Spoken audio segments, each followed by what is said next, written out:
Hello everybody, welcome back to our Reset Info channel. In today's video, I'll show you how to change the scan size on your USB memory on the CANON i-SENSYS MF657Cdw.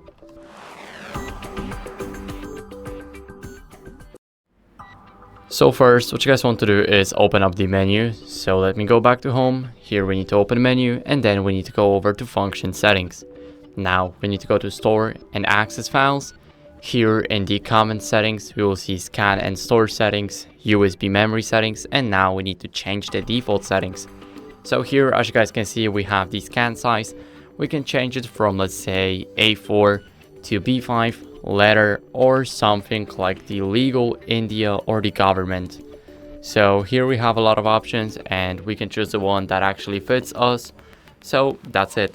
I hope this video helped you. If it did, then leave a like, subscription, and a comment, and I'll see you in the next one.